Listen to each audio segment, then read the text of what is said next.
When the SAS is called upon to do what we're trained to do, we've been likened to a surgeon cutting out a cancer. It's a filthy and difficult job. We don't like doing it, but it's our duty.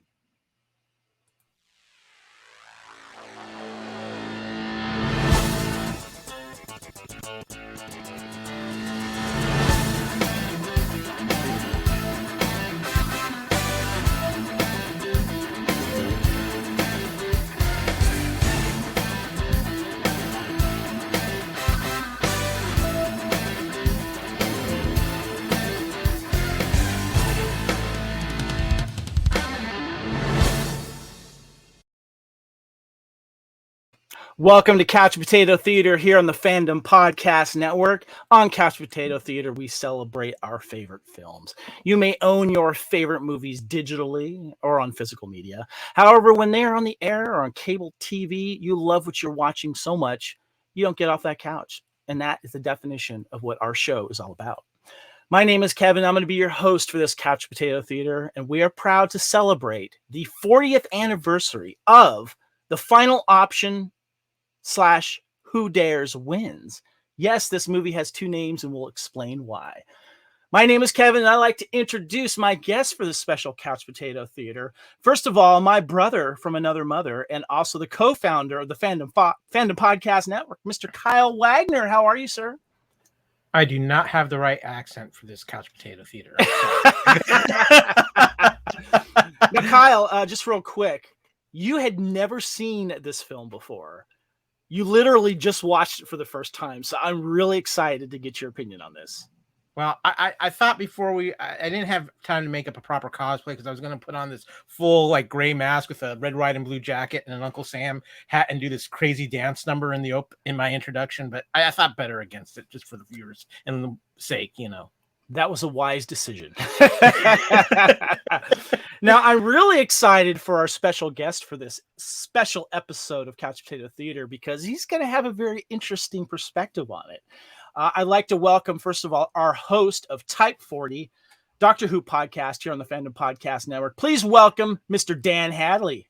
Hey, hello, guys. Yes, storming the Couch Potato Theater this time with in full battle gear. Yeah, I've got a smoke grenade, I've got my night vision goggles, and we're ready to go. I can't wait to get into this movie. I was really excited recently when you had bought the Blu-ray, a special Blu-ray edition of this film. Yeah, because this movie is something that's meant something to me for quite a while, and I knew about it, but this movie that we're speaking of, Who Dares Wins, aka The Final Option. The Final Option is what it's known as here in the United States, but in the UK, it's known as Who Dares Wins. And so that's a UK title, and that is the motto of the 22nd Regiment, the SAS Special Air Service, the elite military regiment in the UK, upon which the film is based on. There you are. You're holding up a book as well. Yeah, this is the story of the Special Air Services. That's what the SAS stands for. Who Dares Wins. Yes. And this is a book that takes you between 1950, when I believe it was founded, just after the Second World War, right up until 1980, not long before this movie began production, and specifically after some real world events, which I know we're going to touch on as we get through. Now, real quick, show if you can, for those that are watching the YouTube, hold up your video, your DVD Blu-ray edition there that you have. I was so excited. I mean, you guys, I know not so much you, Carl, you're the streaming guy, but physical media rules. It rules. And so this is the Blu-ray. Yeah, so I was waiting for a HD version of this to come out for years and years and years. It had been available before in a really grimy transfer on DVD in 4:3:2, so you couldn't even get this thing in widescreen. And so to go from that version, which was the same version that they put out on VHS, really, they just transferred it over the cheapest way. So to get this totally pimped up, restored, remastered, everything, but onto a Blu-ray, I jumped at this, and I wasn't disappointed at all. I'll tell you some more about that. Which is the reason why you're on this podcast, because the only copy I had for the longest time was a VHS copy. Yes. I did have this Asian release of The Final Option with kind of a red tint to it. So I bought this on eBay or something like this.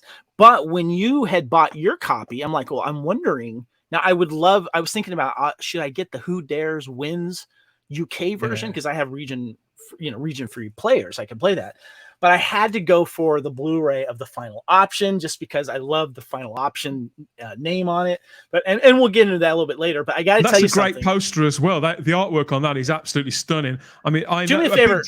Do me a favor. Pull up those pictures that we have. You have online here. Yeah. Of the two different posters there, and I just want to show the video people. Now here we are. That Final Option is the US release there, and that's how we became aware of this film. That's how we know it. But then show us the UK version there, if you don't mind. I was just looking at that poster. There's a cityscape at the bottom for the people who are listening to the podcast, and that looks like an American street. That doesn't look like Great Britain to me. That's curious. Yes, I think it is. And that's why it was supposed to appeal to American audiences. Yet we didn't, when you see the poster, you're thinking, wait a minute, is that an invasion of a US city? What's going on?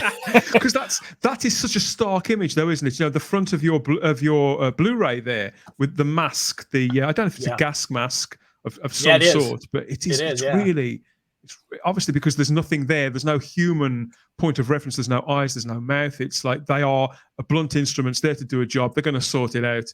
They're going to get in, blow the doors off, and get back out again. I nearly swore it. And you see soldiers rappelling from a helicopter. But I want you to show for our viewers here. Show the Who Dares Wins poster here. Since we're talking about the posters here now. What I really liked about these posters is that most of the UK posters and European posters, they were kind of more of a horizontal size here. But this is how it was shown and marketed in the UK and outside the US, including Australia, is Who Dares Wins. The closest you'll ever get to knowing the secrets of the legendary SAS. Yeah, it was seen as quite a clandestine. I said, this book coming out, this was a big deal. This was the first time that somebody had spoken from within the SAS ever, kind of a retired officer, I think was heavily involved in this. So this was a big deal. It was all mired in secrecy because obviously, even now, a lot of these special units, from whichever country, whichever intelligence service or military service you're talking about, it stands to reason that they keep all of their procedures and their training completely on the down low. And so for them to make a movie of it, and for the SAS themselves to be involved in this film, it was and is quite unique in that respect, I think. Yeah, and I'm glad you brought up the special service things, because Kyle, probably one of the films that we loved in the 80s that got close to the American side was Navy SEALs, right? Yeah, I think you also have to throw in Chuck Norris's Delta Force in that. True. Well. Yes, thank you for bringing that up. Yeah. Well, I want to share one other thing. I got this recently on DVD because when it came to showing a special forces type of movie, and for those of you that don't know, Richard Marcinko, controversial figure, but he was the head of SEAL Team 6 in the early 80s. And he put it together, and he released a bunch of fictional books later on, but he did release a real book called Rogue Warrior about his service growing up, being a commander, military expert, and serving more than one tour in Vietnam, and kind of learning that the warrior life was for him. But one of the films that he saw that came out in the 50s was The Frogmen, right here. And Dan, I don't know if you've heard of this film or not, but one of the actors in The Frogmen, and this was about underwater demolition experts during, I think, like World War II, and also eventually went to Korea and stuff like that, starring Richard Widmark, who is also in The Final Option, a.k.a. Who Dares Wins. But this was the movie that inspired Richard Marcinko to join the services. He's like, I got to join the Navy and do this. So I did want to bring that up. It's all connected. All right, we're going to get into more of the impact that this movie had. And I did want to remind people, the reason why we're talking about this is not a lot of people know about this film, and I think more should, because it's important for several reasons. But it's also celebrating its 40th anniversary. It came out in 1982, 83. I know, right? 83 for other countries. I think it might have dropped actually in the US in 83. I can't remember, but in the UK it was 82. But I think that we should go over a little bit of plot description here. The British SAS are an elite army unit, which as well as its anti-terrorist role, also perform covert and overt training of friendly countries, armed forces, and operate behind enemy lines. It's suspected that a peace anti-nuke organization called the People's Lobby in the UK has some extremists willing to use terrorism as their target is an embassy in London. The SAS Special Air Service planned to get the organization infiltrated. When SAS Captain Peter Skellion is thrown out of the service for gross misconduct due to unnecessary violence and bullying, he is soon recruited by the People's Lobby, a fanatical group aiming to hold several U.S. dignitaries hostage. But Skellion's dismissal is a front to enable him to get close to the terrorist group. Can he get close enough to stop the lobby from creating an international incident? Development. Ewan Lloyd gained the idea for this film from events surrounding the siege of the Iranian Embassy in London, most notably the storming of the building on May 5th, 1980 by the SAS. Living just a half a mile away from the embassy, he visited it on multiple occasions during the 4 days. It was occupied by terrorists, witnessed the dramatic ending to the siege in person. That same evening, he called his lawyer in New York and asked him to register 5 titles with the Motion Picture Association of America. One of them was SAS, Who Dares Wins. In a slightly abbreviated form, this became the name of the film based on the incident, which he was then set out to make. Quote, since John Wayne and Jack Warner have left the scene, it's become unfashionable to wave the flag, said Lloyd. He hoped the film would counterbalance the anti-authority message of films like The China Syndrome, War Games, Missing, and Gandhi. Quote, I watched in awe of what the SAS men did, and truly I felt proud. Lloyd said, terrorism worries me greatly. So here's an opportunity for me to say what I have felt for so long. Lloyd contacted a friend writer and former intelligence officer, George Markstein, and commissioned a treatment. They decided to end the film at the embassy siege, but to make the film more relevant to U.S. audiences, they changed it to the U.S. embassy. They also changed Iranian extremists to an anti-nuclear protesters. Markston wrote a treatment in a week. Then Lloyd gave the job of writing a script to Reginald Rose. According to director Ian Sharp, he was handed a script that needed a lot of work. Sharp flew to the United States to work on a script with the Rose, but they never got to the strong plot. The action scenes were rewritten by Sharp. The budget was raised and pre-selling the film to multiple territories. Lloyd's investors were willing to go with a lesser name actor as star. The producers considered a number of options before going with Lewis Collins. Then best known for the Professionals television show, Collins trained intensively for the part. Judy Davis was cast on the strength of her performance in My Brilliant Career. She said she did not base her character on Patty Hearst, as she felt Hearst was ultimately not serious about politics. She was inspired by Bami Bauman and his book, Terror of Love. So, Kyle, I'm going to start with you on this, because you just literally saw this film for the first time. I've talked about it for a while. I've been trying to get you to watch it. So what did you think? What was your first impression of this film? So I went into this film knowing it's an early 80s film, and this is really before this type of film had a ton of action in it. You would have a few scenes here or there, but I was expecting a lot of the, as Kevin would say, talkie, and there was a lot of talkie in this film. The opening sequence is wonderful. I love the whole training section that they go through. That was really cool. I like some of the spy kind of undercover elements that they had going through this. And obviously the last about 20 minutes of this film is just a great ride. But there's a lot, again, understanding that they're playing some political games in this, but there's a lot of political stuff going on. There's a lot of very interesting scenes per se in certain cafes and a concert maybe that goes a little weird. You wouldn't describe it, Kyle, as an action movie, would you? Not necessarily. No, I would not describe this as an action movie. I would call this a political thriller, is what I would call this film. One of the things too that I found really kind of, I want to say a little bit taking me in and out of the film. This movie has some very rough jumps in it, where it just jumps to something, and you're like, "What?" Yeah. You're like, all of a sudden, you're in like something that feels almost like a totally different film a couple of points because of where it jumps to, including a certain dance number, which it just went to, like, whoa, wait a minute here. But everything with the SAS is incredibly well done. And I just got to point this out. I actually got a little bit of a Call of Duty feel to this in the final scene where they did a little first person point of view through the gas mask, which I thought was like, oh, well, we know where it comes from now. But overall, I think it's definitely worth a watch especially if you're a fan of this kind of film and maybe you haven't been introduced to it before. But you have to take in mind it's an early 80s mindset when this film was made. Obviously, you're dealing with some nuclear power things. And I'm going to be honest with you. I feel like there were several unresolved issues, and to me, the movie doesn't exactly end on a high note either, because it brings you back to reality. And I think that's kind of one of those things where it's like, you just kind of got this really good high off of this amazing, well done action sequence. And then it's like, oh, and it kind of sucks it out of you. That's a British thing.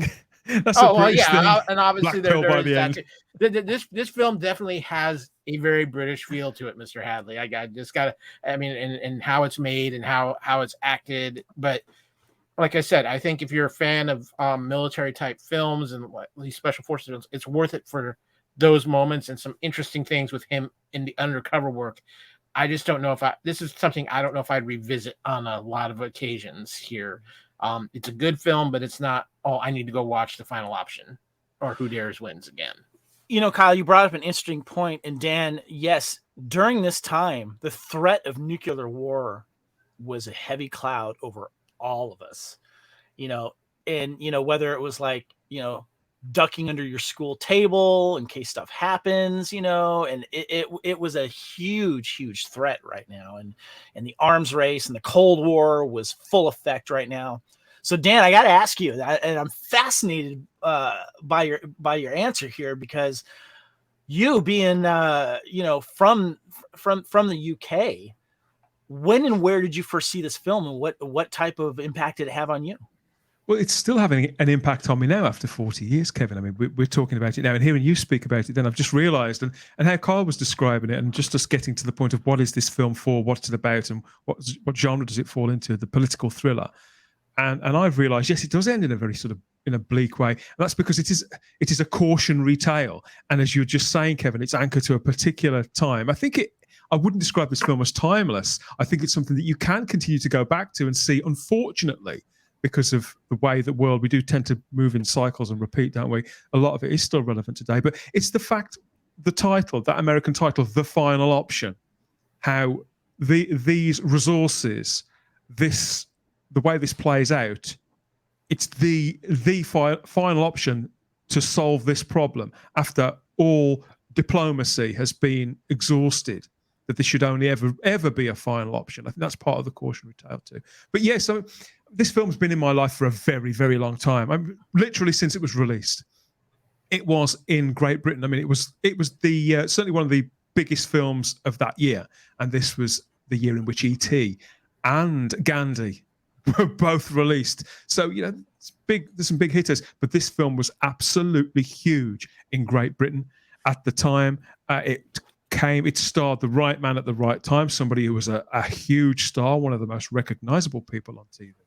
It had followed those real-life events, which had kind of shocked certainly everybody in the United Kingdom, because they played out in real time. We didn't have rolling news then, but bulletins had been sort of increased, and it felt very visceral because it was on our soil, and it was a kind of terrorism that we hadn't really seen before here.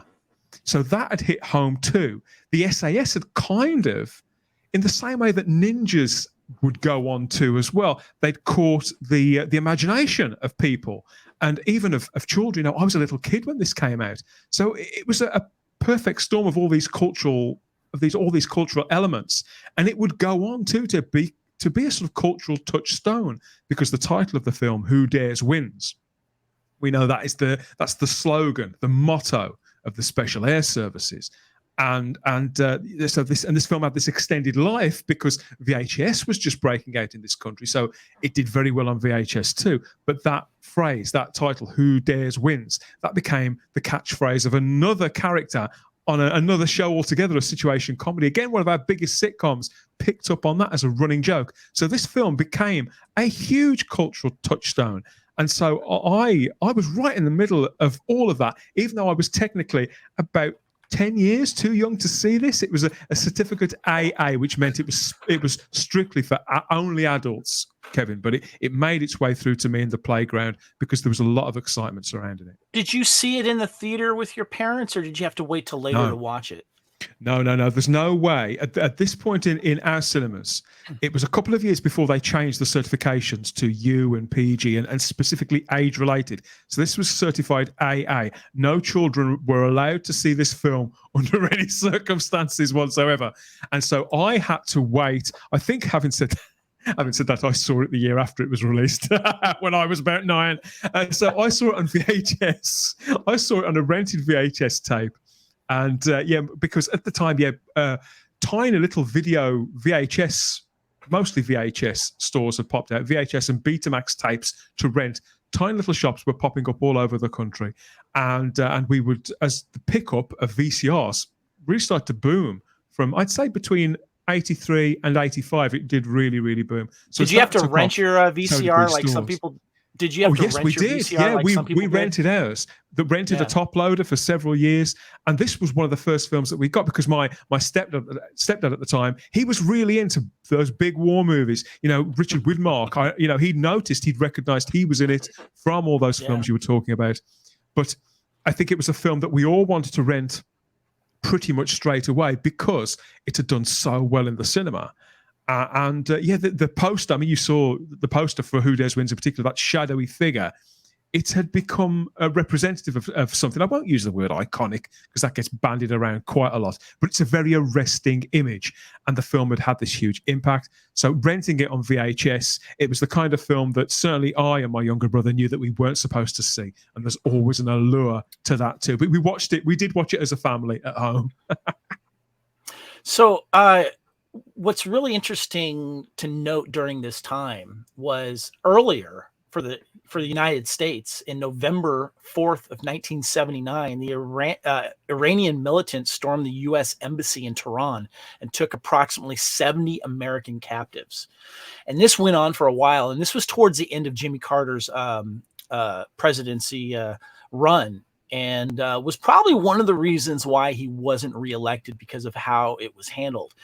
But what happened was there was an attempt to try to rescue these prisoners, or I'm sorry, these Americans, and the rescue attempt went wrong. I think there was something wrong. I can't remember all the details, but many American servicemen lost their lives. The helicopter crashed. Yeah. And it was a mess. And this was about the time that the aforementioned Richard Marcinko was in the service.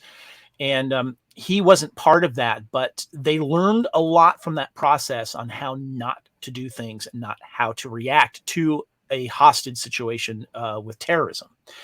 And for me, I remember all of this watching television. When it came to the stuff that was happening in England, Britain, that kind of went over my head a little bit. I saw what was happening on the American side because you couldn't get away from it. When it came to American hostages, it was big news. And, this is right before Ronald Reagan became president. And so this movie, I think it had a limited release in the theaters, obviously, because it had a new name called The Final Option. But I didn't see it in the theaters. I was a little too young at the time as well. It was an R-rated film. But I saw it on television. It was showing all the time on reruns on basic cable television, of course, edited with commercials. And it was like Saturday afternoons or something like that, or at night. And it was one of those things that just kept playing every now and then. And then I think started showing on pay channels. But as a family, we didn't have HBO or the pay channels. But I remember seeing it on broadcast television, fell in love with it. I just love this idea of this elite service because I'd never seen anything like that. When you talk about earlier, Kyle, Delta Force, that was the American side of things. And I remember that. But seeing another special forces deal with terrorism, Kyle. And this to me was a big deal because I thought it was only Americans that were doing it. Yeah, I think that's one of the things too, especially during this time frame for America, and it's something I think we still even do to this day. We tend to look only at ourselves, and we don't think about what's going on with what other countries are doing as far as their own special units and their own militaries and things of that nature. And especially when we're within film, it was just unheard of really to see, oh, we're going to see what the British are doing, or we're going to go see what another country is doing with their military, unless of course they were the bad guys. Right. But right. to see a film in the US where it's not the US military as the bad guys, and really the only aspect of US military that was in this was a very brief role with the one character who was a ranger. But in the beginning we see the US Ranger that's invited to see the special operations and a German GSG-9 special forces guy, and how they were brought in to kind of work with the SAS and see how they do their things. But they use that opportunity to get Captain Skellion thrown out of the SAS, which you find out later was a ruse. It was done on purpose, so it looked official. So I want to ask you guys, Dan, how does this movie stand out? How is this different from other ones? What was it for you that made you like, oh, it's available on Blu-ray? Because I had to wait later to get it on VHS, and I remember renting it first several times. But what is this? How is this movie different for you?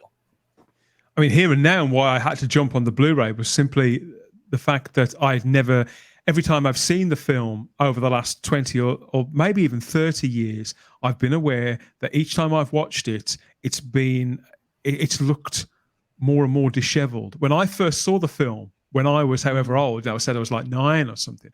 But when I first saw it, what I was watching it wasn't analog. It was on a VHS tape. So it probably did look terrible by modern standards. But to me, as a kid, the longest time it was like the worst print.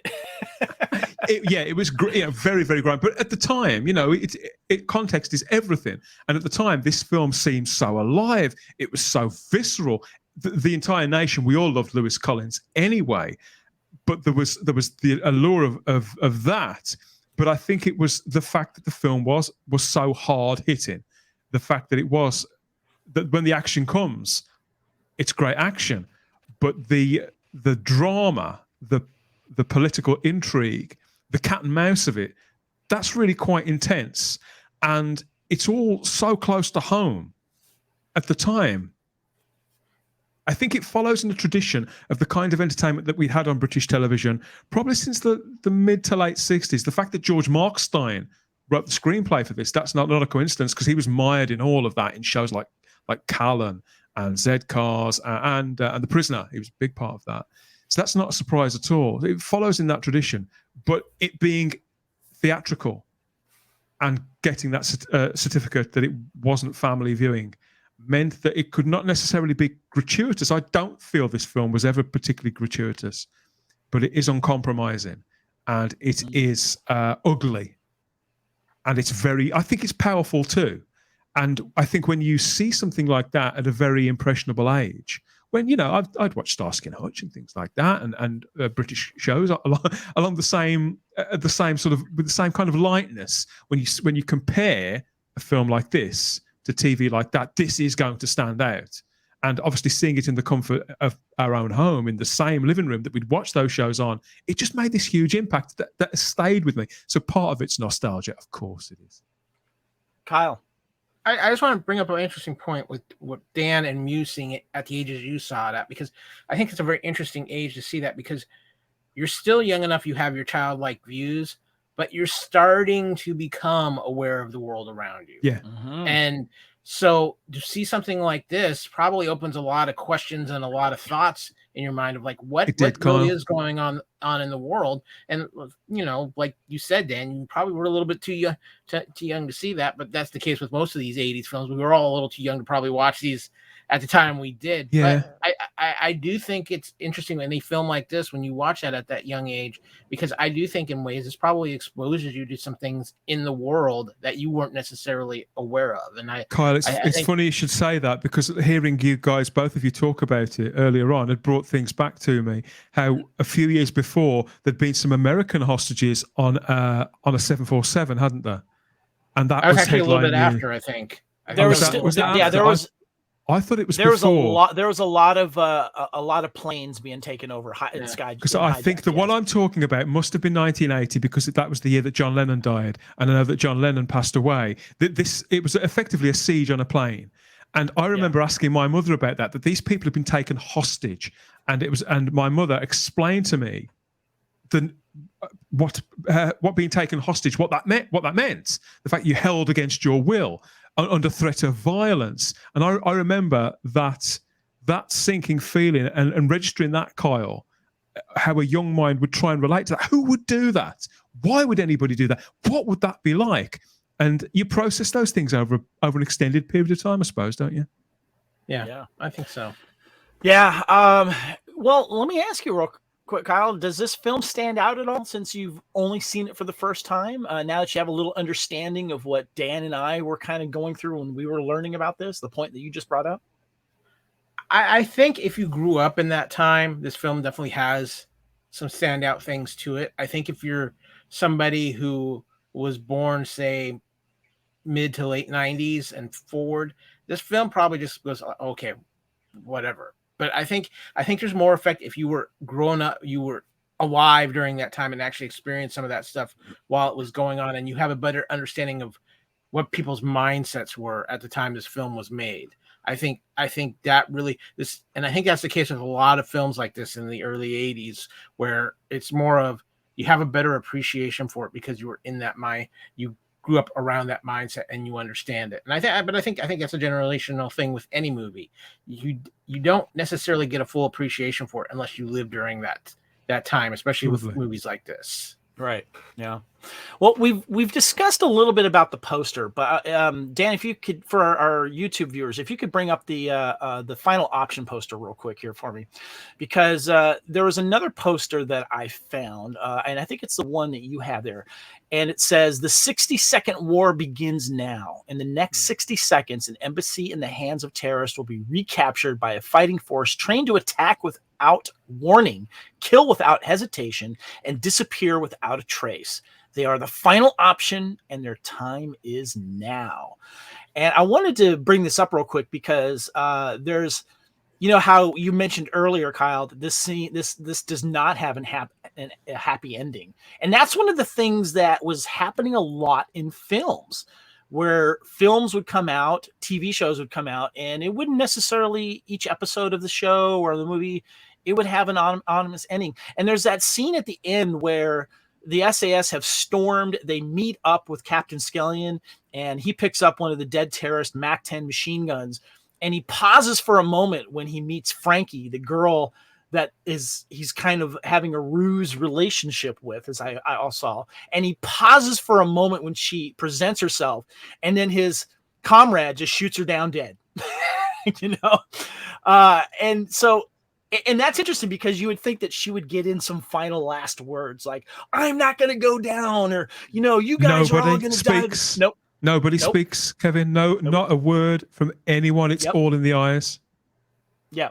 And I thought that was fascinating there. So Dan, you have some lobby cards you found. Share with our Kevin's YouTube had a little. viewers. You froze up there just a little bit there, Kevin. So. Oh, thank you. Show the one Who Dares Wins poster there, real quick. I just want to show that one. That one's really cool. I love that one. That'd be to go on t-shirts. Oh, totally. I would totally. But you have some lobby cards here. Yeah. These are great. Now, for those that don't remember and are young and don't remember what lobby cards are, when you would go to a movie premiere or you would go to the movies and they were trying to promote upcoming movies, they would have these lobby cards that they would give out to let you know what was coming to the theater, or they would present them as extra gifts for showing up to the theater. You would have these lobby cards, and you can find them on eBay. And you have a few here, Dan. Yeah. There's 8 of them. all in all, or depicting various moments, spoiler moments maybe from from the entire film. But obviously they're there to make sure that you turn up. Yeah, they want you to earmark it to all turn up when it does open. So you've got no idea what it's going to be in context, do you? And particularly when you see obviously the star Lewis Collins there, he's featuring, I think, in most of them. The other one says it's Richard Widmark there, and Judy Davis plays the female lead, doesn't she? Some more of the action too. So yeah, I think that represents the film quite well, I think. Yeah, and what's fascinating is the 60-second war, and this movie gets up to a point to where, okay, now the hostage situation is happening and all this drama is, but when it comes down to the actual action, that's what these special forces are supposed to do. They're supposed to come in, capture, kill the threat, and get on out. And that's exactly what happened. And so that is going to lead to a couple little taglines here. And then we're going to talk about our favorite scenes in the film. Of course, taglines: who dares wins, the final option, which is basically the two names that this movie is known for. The closest you'll ever get to knowing the secrets of the legendary SAS. And the 60-second war begins now. Okay, so Kyle, I'm going to start with you here because you're the newbie. You've just saw this literally for the first time. What were some of your other favorite scenes or moments in the movie? Well, like I said, I think the whole introduction of this film when they're doing the training section with the SAS and everything up to the bullying section and what they set up to make it look like Scallion was going to get kicked out. I think all that was wonderful. Obviously, the final scene was wonderful. I got to throw it, though. There's one of the scenes that I felt was actually very well done was you had the fight between the other female terrorist and his wife. Yeah. And that was brutal. I mean, those two were going, and it wasn't like the typical kind of cat fight. They were out for each other. This was a mother defending her child. That wasn't Crystal and Alexis in the swimming pool, was it? They were no really going. Just to clarify for the people that might be listening to this and haven't seen this yet, this is where, to make sure that Scallion stays in line with the People's Lobby's terrorist and doesn't do anything stupid, they take his wife and daughter hostage at their house. Yeah. So and then there's the SAS goes in and rescues them as well. But that whole fight sequence is very phenomenal and very intense. And I think for me too, when we talk about the final scene of the movie, and yes, it's a downer, but I also think it puts this movie in an aspect of realism. And I think that's something that's very important for this film. You get these military, you get a lot of these films where I think in the US, it probably ends, Kevin, right with them flying off. That's, and the music starts and that's the final scene. And instead we get into the British government and we see the Malik, the going character Malik and the other person, and they're talking about, that it's just beginning, and then they bring up the flash of all the other embassies and things happened with. And I think it brings you back into some reality. And yes, it's a downer, but I think it's really important. It's an important thing as well. Right.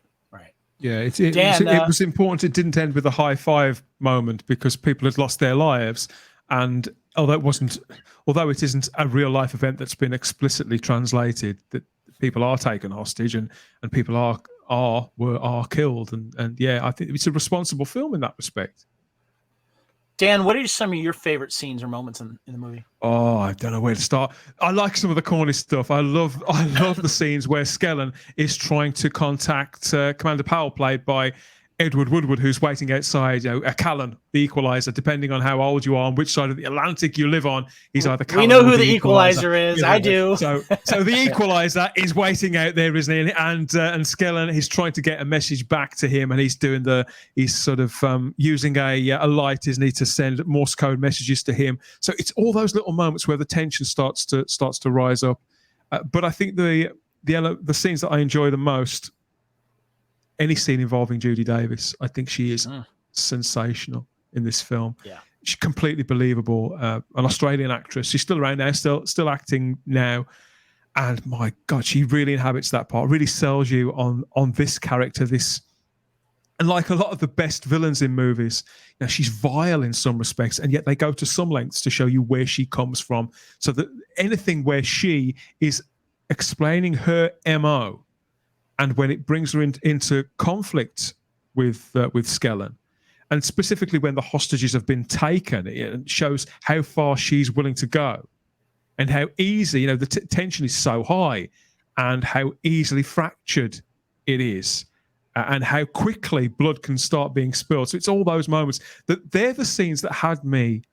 They're the scenes that when I watched it as a boy, that had me on the edge of my seat. I'd never seen anything like it. And so when I see it again now, I latch onto those moments. But I also now, as a middle-aged man who's been married, had children, I can relate to the Skellen character and respect people who do that for a living. The fact that he had to leave his wife and daughter behind and immerse himself in this other identity because he got a job to do. And that's wow, I think that people can do that. Obviously, I would hope they're well paid. And it's great to watch, you know, because he's got, like you say, he's got one relationship going on alongside another one. You don't want this man to be discovered. So but it's got this morbid fascination to it too. What would it do to him? How can he just have that dead cutoff like that? So that interests me too. Kyle, you had an observation? When Dan was talking about Judy Davis too, I think a scene that really stood out for me too is when she's having that conversation after they'd just taken everybody hostage, and she has that conversation with the Secretary of State about the motivations and stuff like that. I thought that was a really powerful scene and probably her best scene of the film. Yeah, that's a good one. You know, when I think about my favorite moments and scenes in this, Judy Davis scene, okay, I just want to mention real quick what I like about the plot of this film. It's very smart on how they decide, and as a viewer, you don't notice it right away, that Captain Skellen basically, you know, hazes the American Ranger and the German Special Forces guy to get thrown out of the SAS, okay? The reason why that's done is to make it look official and on the books to the outsiders, so that when the People's Lobby, Judy Davis's character, when they have their insiders, they can see that this actually happened. And also saying that when he first meets, and one of my favorite scenes is when he first meets Frankie after she has that performance, that he is more than willing to say it was a crappy performance, you know, and there's this kind of like thing where like, if you want to get the hot girl's attention, insult her, you know, you know, let her, don't pawn after her to a certain degree, just be honest with her. And I love the fact he's saying, look, I don't like your performance, although this was interesting. And the fact that he is so forward about wanting to basically take her to bed, you see her kind of like sitting back a little bit going, is this guy for real? But you can tell she's like fascinated by him and kind of a little turned on. I'll be honest. She's really turned on by it, because that's really a lot of what she's, I won't say it's everything that she wants, but I think having a strong male presence in her life who can kind of take the lead. She's not had that from her father. She's not seeing that in any authority figure all around her. So for this man to come into her world and to tell her, you know, and she's got all these underlings all around her who are hanging on her every word, and he tells her what for. He tells her what she should be doing, and he's there sort of supporting her, but also he manages to take the lead too. And she completely submits to him as well after a certain point, and she continues to submit to him even when she realizes that he is playing her. That's absolutely fascinating too. Another favorite scene of mine is where they come to their home where they're living together, and the same two guys, they beat the crap out of him, and just again, you feel every punch. Yeah, but those scenes and that relationship, it's balanced so precisely. When it comes to the plot, the other scene that I like is the next morning where they have slept together, and she's asking about him, and he says, I'm married, but we're separated. So that when her spies and underlings find out that she, you know, yes, he has this supposedly soon-to-be ex-wife and daughter, that it's plausible when they find out this information, and that he is telling the truth, and he is being truthful about things. The only thing he's not being truthful about is that the marriage is still a real thing, and that of course comes into play later. A couple of the other scenes I really like is, first of all, I love when they take over the bus of the musicians, and they're they have to kill a couple of them, and you see the look in Judy Davis's character's face, like, we're in it now. There's no turning back. They didn't want to kill them, but they had to. And then when the little scenes during the hostage situation at the embassy, where she's asking Skellington, like, what are they going to do now? And he's basically, and this ties into your scene where he secretly communicates from the second floor about how, set your attack at 10 a.m. basically, and I'll get everything ready. But the stuff and the tactics that he is telling her that they'll do is believable and true, but he's not saying when they're going to attack. They're going to play it out for a while so that she feels comfortable to the point to where she doesn't have to worry about an attack on the embassy just yet. And I love how that all plays into then the final scene when the attack happens and you see Skellion make his move on the terrorist and disarm one of them. And then I love it when he meets up with his comrades and they're running down the thing. And then you see the camera view, of course, and you hear that awesome music start playing. Even though it's like a quick scene, it's just awesome. Did you guys have any other observations about any other scenes? Dan?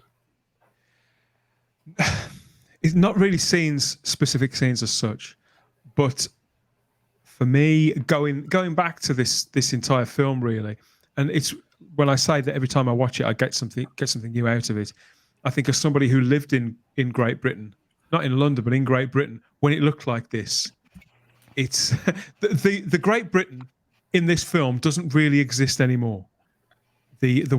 The way that people are with one another, the specific look of the markets and the buses, and how mannered it sort of is. It's a very different world we live in now, in a very different Great Britain, and so anything like that, really, all the elements, all the scenes that are on location in and around everyday street corners. I savor all of it because it's a country that I remember. These are street corners that I remember. Yeah. Any other observations about certain scenes at all, Kyle? I want to go back to when you're talking about the end where the German officer and the American officer talk about what they did when they raided his home and that whole conversation. See, when I watched this, and I guess it's because I've seen so many types of movies, I really kind of felt like, okay, this is the guy they're putting in. I kind of played up. But I always love these movies where somebody goes really deep undercover like this. But I like the fact that they acknowledge that, yeah, even though we kind of knew that beatdown they gave him was all part of keeping his cover and not blowing his cover. Plus, but the thing was that they both, I think they both got a little kick out of it because it's like, I kind of got you in the beginning. You guys kind of got me back here. So we're all good. It was that all good feeling. So I just thought that was a fun little moment for this film. I did want to call back to your scene about how they took over they kept his wife and daughter hostage. And I have to say the tension in that scene mirroring when the hostage situation you knew was going to come to its climax. That scene with the mother and the slap against the terrorist lady and all that, and then the guys getting ready to behind the wall in the neighbor's house, getting ready to blow through the wall and finally do it. That tension right there is almost palpable to the one that actually happens at the end of the film when they take out all the terrorists. And I just want to mention real quick, one of my favorite quotes in this movie, because I watched it with subtitles for the first time while I was getting ready for this, was when they had that police officer that was outside. They took hostage as well with the mother and the daughter. And there's a quote that he says after they kill the female terrorist and the other terrorist, and they ask him, "Are you okay?" And he goes, "You blokes do that again. It was a bit fast for me." That's great. Okay, I want to get into a little more discussion about the director and cast here. The director, of course, was Ian Sharp. The writing credits, based on his original story, was George Markstein. Real quick, Dan, you touched on him briefly. What else has he worked on? George Markstein. TV stretching back through to probably the late 50s, something like that. He's a writer who came out of a sort of a stable of writers all around the same age. They were all at the forefront of an expansion in British television. So whilst over in the States, you got like cop shows and things like that. Here we had a series of shows that were all under a stable called ITC. And I think the ones that he was most noted for were his work on the two that starred Patrick McGoohan. So Danger Man, which I think over there is known as Secret Agent Man. Okay.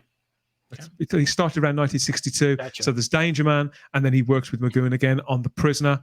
And then into the 70s, there was other shows. There was a show that Edward Woodward was the lead in called Callan that ran for about 4 or 5 series. That was a police show, but a very downbeat, very dour show. Quite, I won't say depressing, but a lot of those ended on black pills as well. There's very few happy endings to that show. So he was part of that kind of world. And although writers then weren't as there weren't many British TV writers that were household names. Somebody like George Markstein would go into a show that had been running for a few years sometimes, like Z-Cars, another police show, and take it and bring it forward somehow. He was a writer who knew how to hone in on excitement, but still, I mean, none of these scripts, including Who Dares Wins, this is no work of literature, but the stories always have something to say because you can always relate to somebody in there. There's always a power about it, even if you just feel for the mother and the daughter in this, and a lot of George Markstein's other work, even in some of the things that he was involved in that would drift into fantasy, you always kept the humanity there. So it's police shows, secret agent shows, espionage. So he was like the perfect guy to write this. Basically. He was. Well, he had some success in 1971, 72. He was the co-writer on the Odessa File, which was a big American film, wasn't it? John Voight was in it. Yeah, but he'd that was I think a Sam Peckinpah film, if I remember correctly. Possibly. Can't remember. Yeah. So I haven't seen that for a long time. No, I'm sorry. That was a different one. But yeah, okay. I wanted to get your guys' thoughts on the cast here. Now, I want to have an extended conversation later in the episode about Lewis Collins himself. But I want to get your first impressions on his performance. Of course, if you want to talk more about Judy Davis as Frankie Leith, Richard Widmark, of course, as Secretary of State, and Edward Woodward as Commander Powell. We had Tony Doyle as Colonel Hadley. No relation to you, right, Dan? no relation. Tony Doyle is another popular actor. He's sadly no longer with us, but yeah, he was a mainstay of British television. Ingrid Pitt played Helga, the other female terrorist who was holding the mother and the daughter hostage. She was just great, and she was evil. I love those clandestine meetings that Skellen was having with the guy, and then she ended up assassinating him with poison. Again, which I thought was some of those moments were some of my favorites as well. On the bus, where her character and Mark Ryan's character are they're trailing him, aren't they? And they're everybody that he has contact with. They're keeping tabs on everybody because they can sort of blend. Both of them can just blend into a crowd, blend into a bus queue. Ingrid Pitt, over here in Britain, she died a few years ago. I met her several times because she used to do the convention circuit, but she was known as a scream queen. She always played bad guys. She played the Bride of Dracula and those kind of characters. And she always got the heaving bosom. And she was famous for those kinds of roles, femme fatales and things. So to see her in this, I'd forgotten she was actually in this. She'd been in Doctor Who. First mention of Doctor Who, proper Doctor Who. She'd been in Doctor Who twice as well. So she was just one of those actresses that was in everything. And she was doing the convention circuit until a few weeks. Yeah, she played Dr. Slow in Doctor Who series from 72 to 84.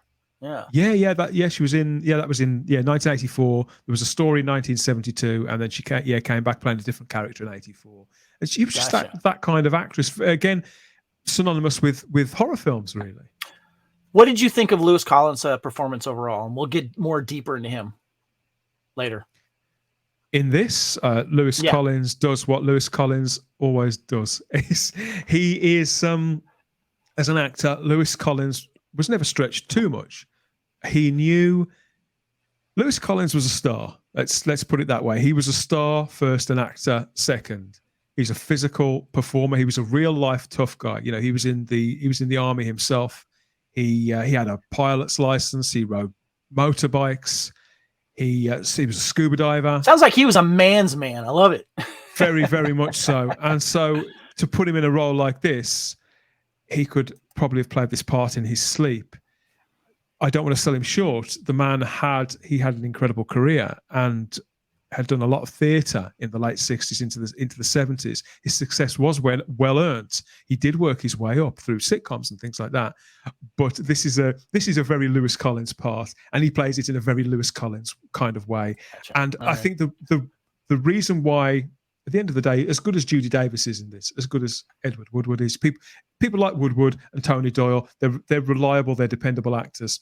This needed a star at the center of it, somebody that people could relate to, somebody who was physically able to pull off the action stuff. And he anchors this entire thing, because I'm sure there can't be many scenes that he's not in. With the scenes that he isn't in, we're always wondering what's running through his mind. And that's because of how much Lewis Collins is able to do, sometimes with very little dialogue. And so, yeah, I think if no Lewis Collins, no Who Dares Wins. I think it's that simple. Kyle, what are your thoughts on the cast and the performance? It's an interesting cast. A lot of faces that I've seen from other British movies and shows. I think Dan brings up a great point. He's got, with Mr. Collins, you've got a lot of good actors really supporting him, and just from my impression in this film, because he's playing it feels like he's kind of playing a little bit of a one-note character in this film, but it's the supporting cast around him. But Kevin, you didn't mention somebody in the cast who I want to bring up, because I think he might actually be the most well-known of the actors for the U.S. And that is Maurice Reeves. No, actually, I know I'm going to pronounce this wrong, and I apologize.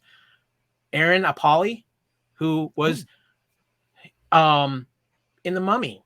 He was the Pharaoh in the Mummy films. He was also in Alias. He was in several episodes of that. He's been on Law and Order. He's kind of one of those that guy kind of faces, but he's like, you see him and he's like, oh, I recognize that guy.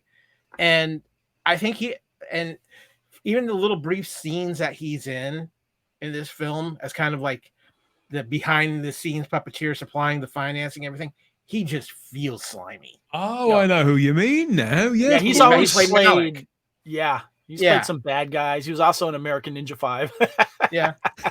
I thought you were going to mention Maurice Reeves from Last of the Mohicans and Star Trek Next Generation. He's very good as well. But no, I mean, I saw him and he just had that face. I instantly like, okay, I've seen this guy in other things. So I was looking him up, and it's like, oh, okay, yeah, that makes perfect sense now. Well, Paul Freeman was in this movie too, as we know him as Belloc from Raiders of the Lost Ark. You know, he was in this as well. He had a small role, but yeah, cool. All right, guys, I want to just get into some tech information about the film. The movie ran 2 hours and 5 minutes. It was released on August 26, 1982 in the UK.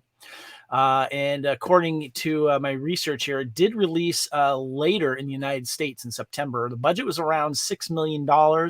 For U.S. gross in Canada, it reached about $2,600,000. The film was the sixth highest grosser in the UK box office in 1982, about 544 pounds, as they're saying here, and that was a lot of money back then for a theatrical release. It was a lot of money, and it was no mean feat at the time. It's important to say that by 1982, the British film industry was practically dead.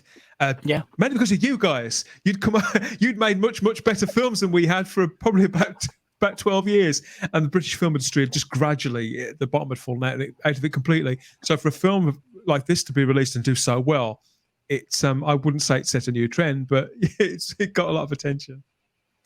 I want to talk about some of the reviews and critical response on the USA side, because then I'm going to ask you, Dan, of some of the stuff you've seen. But our famous film critic Roger Ebert of Chicago Sun-Times said, "There were so many errors of judgment, strategy, behavior, and simple plausibility in this movie that we just give up and wait for it to end.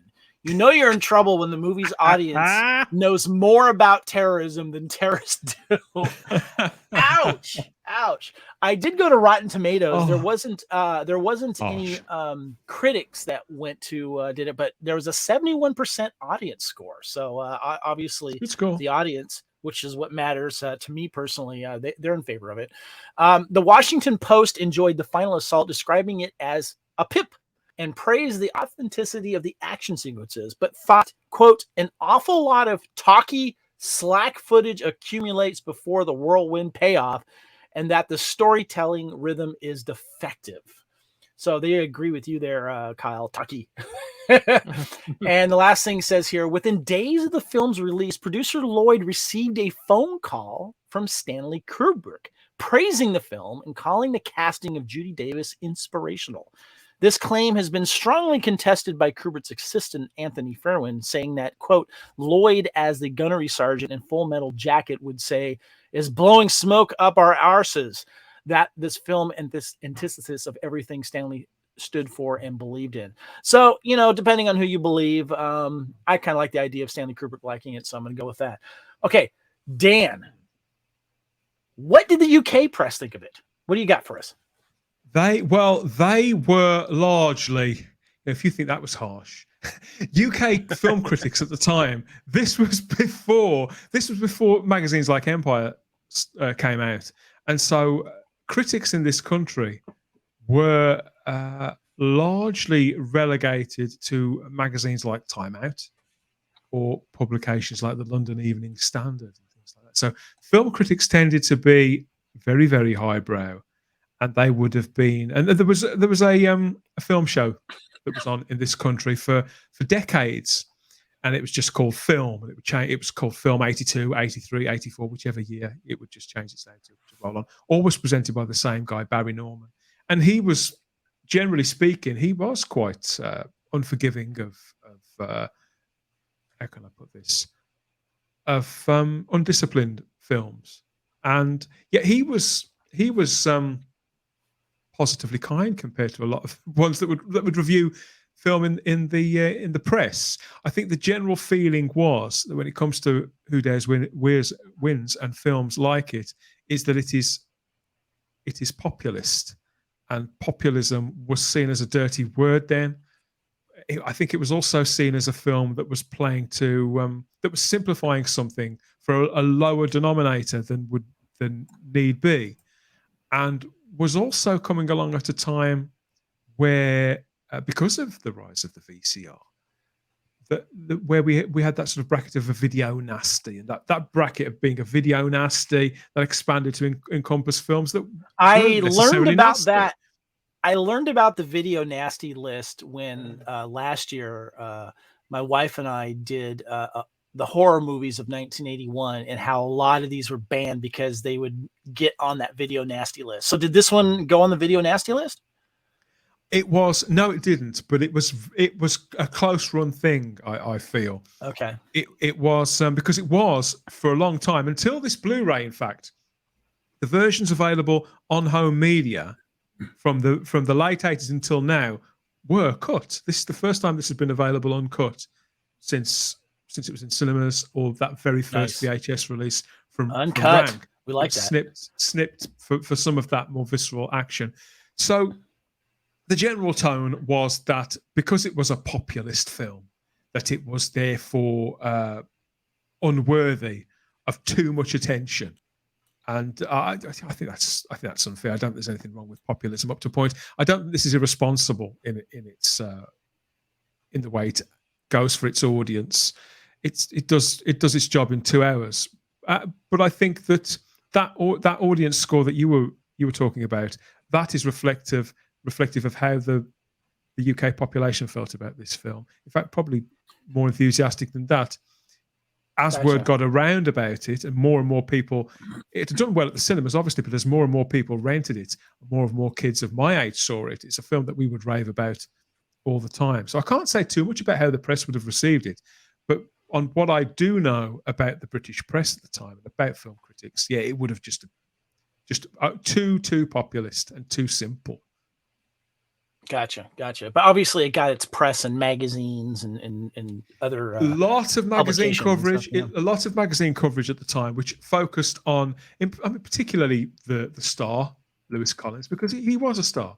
But the whole story, I think you got a picture for us, don't you? Yeah, I think the most seductive angle was still the SAS angle. The fact that the SAS did perform in this film. that was reported on quite heavily in magazines like Film At Review. first, I have that in trivia. At first, they declined to do it, but then they decided, hey, let us help with this. And for those watching on the YouTube video here, you have some pictures of some articles here talking about that.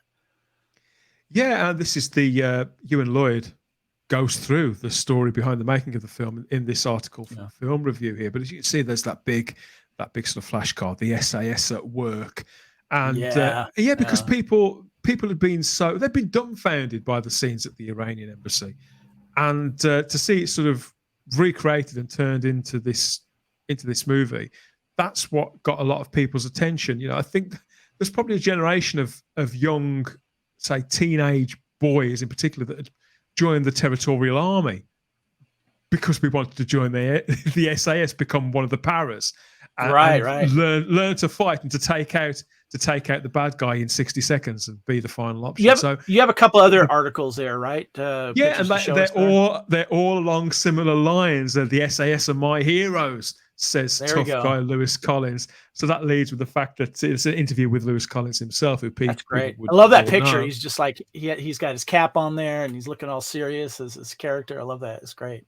Yeah, and Lewis Collins himself was, as I said, he was he didn't serve in the military, but he was fully trained. He was also I think it was karate. No, it was judo. Sorry, he was a judo champion, black belt. So all those things. He did pretty much everything that hard men did.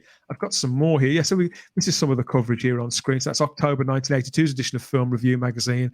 Lewis Collins takes on the terrorists. So it got coverage in such as this, but this was obviously at the time access to such films. It was, by today's standards, there weren't many sort of on-set, on-location exclusives. They were largely press packs that would be. That's cool. Very cool. Thank you for sharing those with us. That's awesome. Oh, look at that one. Tough, tense, topical. Who Dares Wins is the tribute to the SAS. That's tough, tense, and topical. That's great. That's a great thing. Thanks for bringing that up, man. That's awesome. The whole because when I said that earlier on about terrorism, it was the siege at the embassy was like a klaxon going off for people in Great Britain, and so I think people had been shocked by it, by both the wires and how it had been ended too. Yeah. Great. Thank you for sharing that. I wanted to definitely get the UK side of that because I find that fascinating, and it feels like it's kind of revered now for showcasing, not showing everything, but giving the general public an idea on how badass the SAS is. And the training they go through and the history for it and the pride in it. So I think that's fascinating. I did want to mention a couple little things that I like to talk about is the British Army helicopters featured in the film where the SAS abseiled from are Westland Scouts. 150 were made by 1968, and they saw action in the Falkland Wars in 1982. We're going to bring that up a little bit later. But one of the things I like to mention too, sometimes if it's applicable, is the weapons that were used in this film. And in action movies during this time, certain weapons that were being used in real life conflict were also being used by our heroes and villains. And a couple things I want to mention was the Browning high-powered pistol that a lot of these special SAS special services are using in this. If you're kind of wondering what that pistol is, Axel Foley uses it in his Beverly Hills Cop films. He uses a chrome-plated one, but that's what he uses. But of course, Kyle, we always have to get our MAC-10 shot in the film. And there's a scene in the film where Judy Davis's character is having her would-be terrorist learn how to use it. That was a great scene, but there's another scene involving the MAC-10 that is something you never see in an American film. Thank you for bringing this up. Bring it up. You see the fact that once Scouting has claimed one of the MAC-10s for himself, he's running down the hall, he takes out one of the terrorists, and he takes the time to stop and take the extra magazine from the terrorist out of his gun, so he has extra ammunition on him. That never happens in an American film because we just have those magic clips that never run out of bullets until that one key moment. I'm glad you brought that up, Kyle, because I think I have that in trivia. But that's something that now in our Call of Duty games and first-person shooter games, you got to pick up extra ammunition. It's very important. And I love the fact that showcased that. Yeah. I'm glad you brought up Call of Duty, Kevin, because there's a lot of this SAS scenes, especially if you played a lot of the more recent Modern Warfare Call of Duty games. I felt like, okay, yeah, especially when they went to that first person shooter. I'm playing Call of Duty. This is inspired Call of Duty. And I really do. I really think there was some influence there. Totally. And the MAC-10 machine gun was a deadly weapon because it was so compact and it had a high fire rate, and you see that used. But you see a lot of it later in films with the suppressor on it because it is easier to hold and it has the extending shoulder stock as well. But that was one of the cool things, if you're into that type of thing, that this movie showcased how deadly that weapon was. The one thing I wanted to bring up too, one of the coolest things about this movie, because you get it in the beginning of the film, you get it in the siege later on at the end, is that great Who Dares Win main title theme written by Roy Budd and performed by Roy Budd and his orchestra. Dan, I got to ask you about that opening title theme that we see throughout the film. Awesome, isn't it? Yeah. You can't, once it's in your head, you can't shift it for 72 hours. Nope. Yeah, Kyle, what did you think of the theme, Kyle?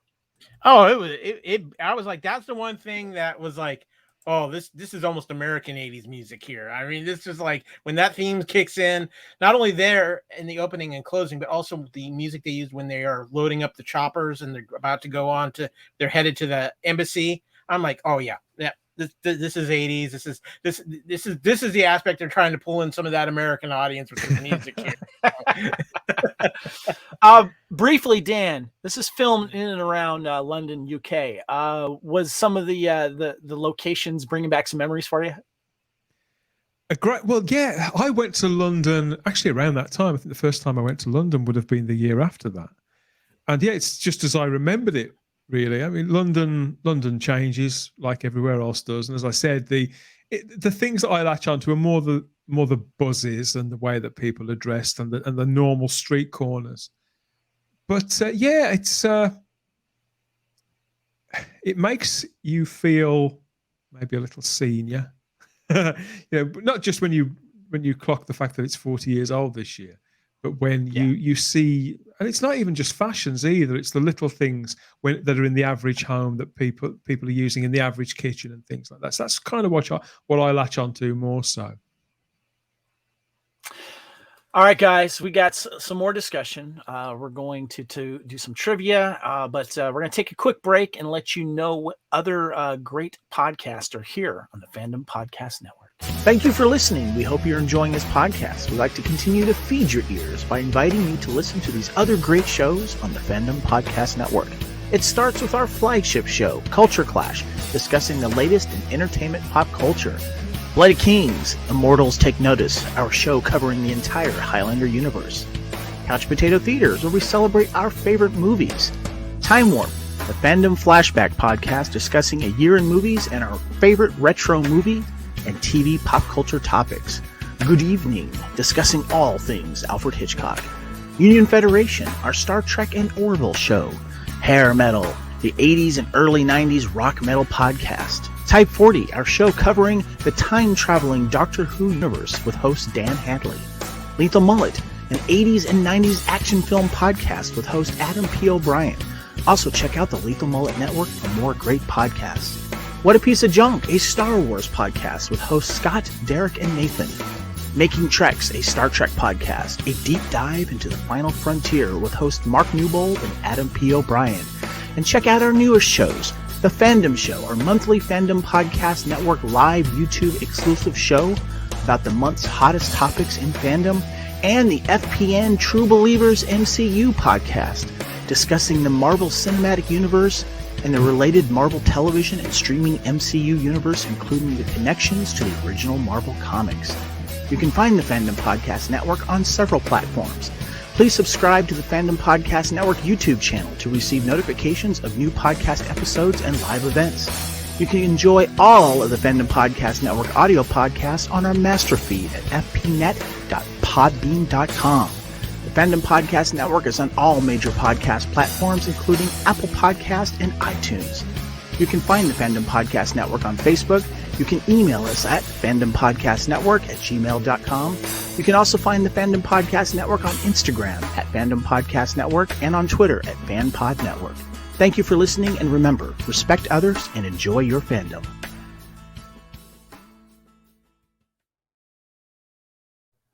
All right, welcome back to Couch Potato Theater. We are celebrating the 40th anniversary of The Final Option, aka Who Dares Wins. We got some trivia here I want to bring up with you guys. This picture is considered to be very special within the SAS and the Special Forces community as the film as their movie. Star Lewis Collins said the story he signed on for was different to the final script where his character goes undercover. Collins said, initially, I was going to do quite a lot of action in terms of military action, but they decided to make the character undercover / plain clothes so that not a lot of the film depicts me as an actual soldier as such. So all the training I had to do running around the Welsh hills is all kaput. Can you think about that, Dan, where he's like, oh, I'm going to do this, I'm going to do that. And yeah, we really don't see a lot of action. No, I don't suppose you do. And That's not a bad thing. Through his paces. Yeah, but like you say, I mean, we'll probably come to this. It was intended to be maybe the start of something rather than something that was a one night only thing. So maybe they had in mind that it would be something that would come in later. When the movie's grand action sequence, the storming of the embassy by SAS troopers to be played by movie stuntmen, was about to be filmed, the real life SAS soldiers offered to do the sequence for the production, not requiring the use of stuntmen. For director Ian Sharp, it was an offer he simply couldn't refuse, as this level of authenticity couldn't be achieved by acting stuntmen, no matter how well they train. Knowing this is pretty darn cool, knowing that the SAS was like, all right, we're going to help. Yeah, and we didn't know about that at the time when the film came out. That wasn't... No. As school kids, I mean, it was obviously in the press cuttings and things like that. But as school kids, we didn't know that. It's interesting in the aspect that would never happen today.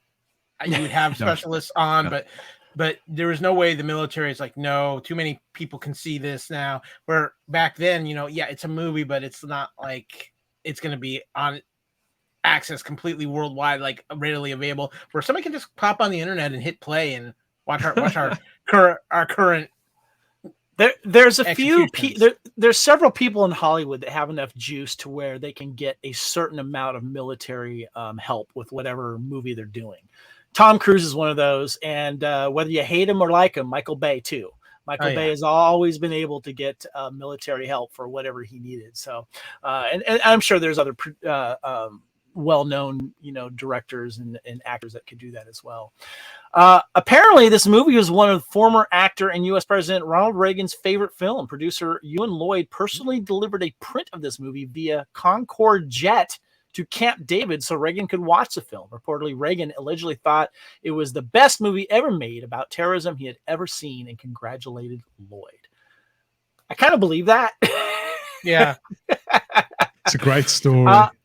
Yeah. At least one of the stunt team, Terry Forstall, was a former member of the SAS. So Tipping was a former Royal Marine. Sadly, he died in a parachuting accident for BBC series. He also played a Colonial Marine in Aliens, 1986, but was killed off early in the film. Yeah. Yeah, Tipping was one of the premier UK stuntmen, also in Doctor Who. Awesome. That's cool. Very cool. Actress Rosalind Lloyd asked actress Ingrid Pitt to hit her for real in their cat fight sequence, which Pitt did, and Lloyd got a nosebleed. Pitt said that she didn't mean to hit that hard. Actress Judy Davis prepared for the role as a terrorist by training with Australian Army marksmen at suburban target ranges in Sydney. Moreover, Davis could not actually consult with any real-life terrorists and urban guerrillas, but did some reading about it. So there you go. Now, according to a made-for-TV program on producer Ewan Lloyd, actress Judy Davis publicly denounced the film after it was made. Lloyd maintained that he later found out that this was political, that she had, I guess, some political misgivings about that. I'm not kind of surprised by that. What do you think, Dan? Yeah, I'd read that too. And, well, actors are actors, aren't they? Yeah. The movie's distribution in the USA was muddled and complicated. The film's title got changed from Who Dares Wins to The Final Option. Apparently, Ronald Reagan's comments influenced the film's distribution, getting it only a limited release when the quality of the picture deserved more, according to producer Ewan Lloyd. Lloyd had said that on the film's audio commentary that this lost distribution cost the film several $1 million in lost revenue. So yeah, I guess it did have a limited release, which is kind of sad because I think that if it was given a better chance in the States, I think it would have done a lot better. What do you think, Kyle? I think at the time it probably would have. I would have seen this movie in the States, though, honestly, having a lot more success on the VHS level than I think it would have had in the theaters at the time. Yeah. So regarding any sequels or remake or TV series, a sequel was planned for Captain Skelly and would lead an SAS team into the Falkland Islands in a secret mission as part of the Falklands War, but the movie never came out or was never done. Ewan Lloyd signed Lewis Collins to a 3-picture contract on the basis of his performance. The films were to be The Wild Geese 2, Battle for the Falklands, about the special boat service during the Falkland War, and Macau. Collins ended up not appearing in the first film, and the other 2 were never made. Dan, Kyle, you had a question? Well, no, that's my question. Is just I felt at the end of this movie, it's like if this were modern times, there'd be like a 5-picture Captain Scullion story going on here. This would be almost like the British version of Jack Ryan, I think. Dan, no, you're absolutely right, Kyle. And I think this is a missed opportunity here. But I did want to ask you, Dan, because when it came to the Falkland Wars, I remember this really, really well. It was all over Time magazine. It was a big deal. The Argentinians were trying to take over these islands that basically was run by the Brits. And I think this would have been a really, really cool idea because this was very topical at the time. And when the way the British responded to this war didn't last long. No, our Prime Minister at the time was very efficient. And the entire Falklands War, it was a huge thing here. Most of us knew somebody whose big brother, maybe, or cousin, or dad even, was serving or had served in the Falklands War. It was big news. It was a big deal, and it lasted for a long time too. The aftermath of it, what it cost a generation of young British men. There was no national service then. Don't get me wrong, but they did pay a price, and the end of it, it did end. it did end in a very kind of zero tolerance way.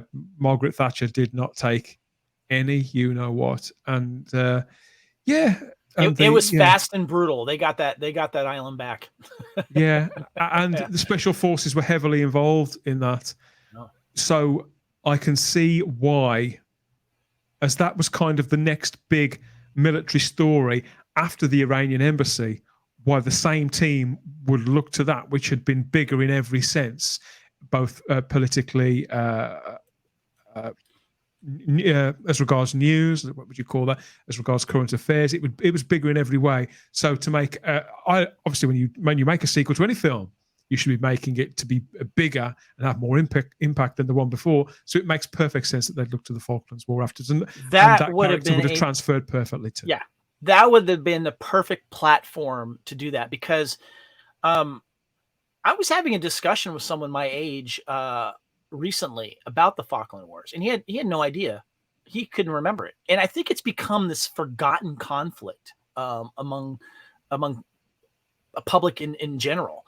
It was seen as quite personal, I think, and there's a lot of grey areas to that. Some think that the British still have no right to be there. They won't go into that now. And the Argentinians, it's still every few years they still make noises. In fact, they did a couple of months ago about staking their claim to it again. So it's something that the British public, particularly at the time, felt quite strongly about, because the British people live on the Falklands. It is, and that's why. Yeah.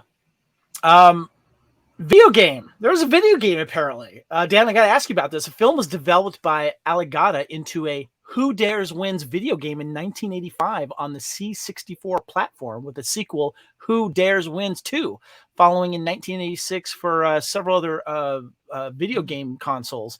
The movie, however, was never produced a sequel. Do you remember this at all? I do. In fact, I've got the picture here. Well, I was getting into computer games then at the time, and this might seem like a strange place for this franchise to go. And for Who Dares Wins, Wow. Who Dares Wins to turn off Commodore 64. Oh my Commodore God, 64. I want to play that right now. And there you can see that actually they're at the embassy there, and you've got the guys with the anti-tank rockets and things like that. And it's all there, isn't it? It's definitely the film and the sequel a few years later. By that time, obviously, I think it was 87, 88, the sequel game came out. So I actually remember that coming out. I wonder if I'm sure this game exists somewhere still on eBay or probably something. Kyle, go find out and play it. I want to know. I want an update. You can probably play it. You can probably play it online somewhere, or there's a walkthrough on YouTube. You can almost certainly go and see that. All right. One of the last things I want to discuss here, guys, is Lewis Collins himself. Dan, you got some pictures of Lewis there. Go ahead and put them on YouTube. I have got some pictures of Lewis Collins. Yeah. Look at this handsome guy right here. Oh my God, this guy's got the looks of everything. So, I actually did a little research on this. So, Lewis Collins starred in the 70s series The Professionals, came out in 1977, based around fictional organization CI5. And in the 90s remake, CI5, The New Professionals, 1998, and it was also made featuring Edward Woodward in a new head of department character named Harry Malone. In fact, I've got a picture of the Professionals here too. There you go. So that's. Thank you for putting that out. I actually went online. I found it streaming, and I watched the first episode. And I got to tell you, it was entertaining, and it was great because the first episode was about this guy poisoning people, with a hallucinogenic type of drug, and people were going crazy and stuff. And Lewis plays what's the name of his character? I'm gonna pull this up real quick here. He plays William Bodie, who's a Bodie, yes. And he had the sideburns going on, which I thought was kind of funny.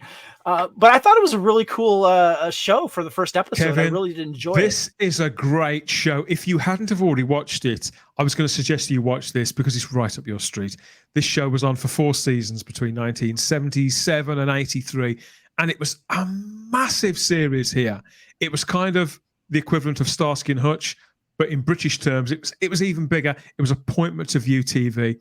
It made Gordon Jackson, who played their boss Cowley. He'd been a star on British television and in films for decades up until this point. So it was kind of like putting him in this was like putting Alec Guinness in Star Wars. You know, oh, wow. he was the famous face, whereas Lewis Collins and Martin Shaw, who played Ray Doyle opposite him in this, they both work very, very well together. Both of them huge stars. Martin Shaw, he's still a leading actor on British television now, well into his 70s. But both of them have got so much charisma, both very physical actors. But they're different kind of actors with slightly different energies too. So it's a perfect combination. And this series was hugely successful. And it just got, from that very first episode, you've only seen a proto version of what The Professionals would become. It was, I'd say it was a defining action police show.